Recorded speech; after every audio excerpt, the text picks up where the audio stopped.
बिस्मिल्लाहिर्रहमानिर्रहीम। आज हम तज़किरा करेंगे इमाम अल-अइम्मा सिराजुल उम्मा इमाम आज़म अबू हनीफ़ा रहमतुल्लाहि ताला अलैह का। अल्लाह ताला ने आपको बुलंद बाला और अरफ़ा वाला मकाम और मर्तबा अता फ़रमाया। जितने भी अइम्मा हदीस हैं या अइम्मा फ़िक़्ह हैं, उन सब में अल्लाह जल्ल जलालहू व अम्मा नवालहू ने आपको ये ख़ुसूसियत अता फ़रमाई कि आप ताबई हैं, यानी आपने बराह रास्त सहाबा किराम रिदवानुल्लाह अलैहिम अजमाइन से इक्तिसाब फैज़ किया है। ज़ुहद व वरा में, तक़वा और परहेज़गारी में और इल्म व फ़ज़ल में आपका कोई हम पल्ला और बराबर नहीं था। क़ुरान हो या हदीस हो या दीन के जितने भी उलूम हैं, अल्लाह ताला ने आपको उनमें कमाल दर्जे की महारत और दस्तरस अता फ़रमाई थी। आपका एक इम्तियाज़ ये भी है कि आपने मुख्तलिफ़ बेदीनों, मुल्हिदों और दाहरियों से मुनाजरे किए और उन मुनाजरों में अल्लाह ताला ने आपके ज़रिए दीन इस्लाम की हक़्क़ानियत और सच्चाई को उनके ऊपर वाज़े फ़रमाया।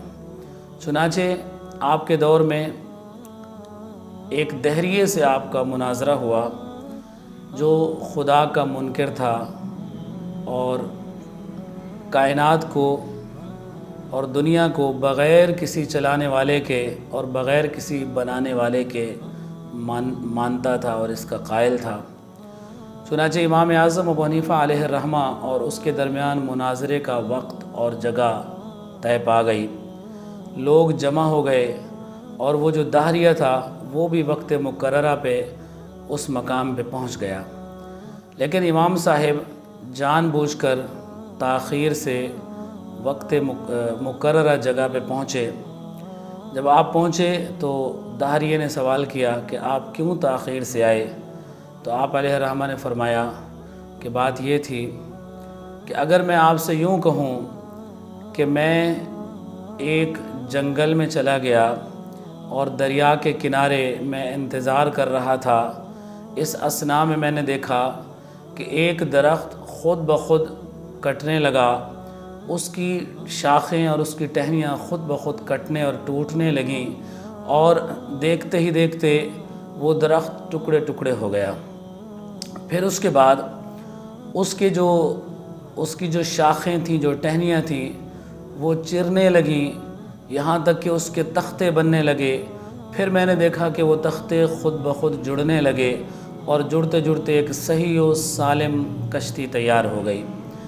फिर मैंने देखा कि वो कश्ती दरिया के किनारे पे खड़े लोगों को उस कश्ती ने सवार किया और सही और सालिम मंजिल मकसूद तक पहुँचाया और लोगों से उस कश्ती ने ख़ुद ही किराया भी वसूल किया और फिर दूसरे किनारे से दूसरे लोगों को वो सवार करके पहले किनारे पे लेकर आई और उन लोगों से भी उसने किराया वसूल किया।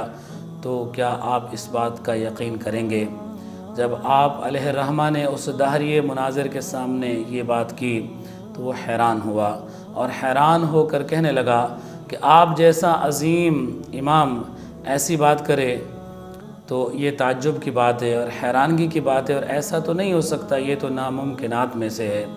तो आपने फरमाया कि तुम तो इस एक कश्ती के बज़ात ख़ुद अपने आप से वजूद में आ जाने को ताज्जुब ख़ेज़ और अजीब बात करार दे रहे हो, हालांकि इससे भी बड़ी बात का तुम इनकार करते हो और वो ये है कि ये पूरी कायनात बग़ैर किसी के बनाए ख़ुद ब खुद वजूद में आ गई और ये ज़मीन, आसमान, ये खेत, ये बाग़ात, ये लहलहाती हुई फसलें और ये बुलंद व बाला पहाड़ और मीठे फल और रंगीन फूल, तुम ये कहते हो कि ये सारे के सारे ख़ुद ही मारिज़ वजूद में आ गए। जब एक कश्ती ख़ुद ब खुद नहीं बन सकती और तुम्हें इसमें ताज्जुब हो रहा है, तो भला बताओ कि ये पूरी कायनात बग़ैर किसी बनाने वाले के कैसे मारिज़ वजूद में आ गई। अज़ीज़ान गिरामी, जब इमाम आज़म अबू हनीफ़ा रहमतुल्लाह अलैह ने उसके सामने ये दलील पेश की और ये बात मुकम्मल की, تو وہ دہریہ آپ کے ہاتھ پہ کلمہ پڑھ کے اسلام میں داخل ہو گیا۔ امام اعظم ابو حنیفہ رحمۃ اللہ علیہ کو اللہ تعالیٰ نے یہ کمال عطا فرمایا تھا کہ آپ قرآن اور حدیث کو بہت ہی شاندار طریقے سے سمجھاتے تھے، اور آپ کی بات لوگوں کے قلوب و اذہان کو منور کر دیا کرتی تھی۔ اللہ تعالیٰ ہمیں امام صاحب کے نقش قدم پہ چلنے کی توفیق عطا فرمائے، آمین بجاہ النبی الامین۔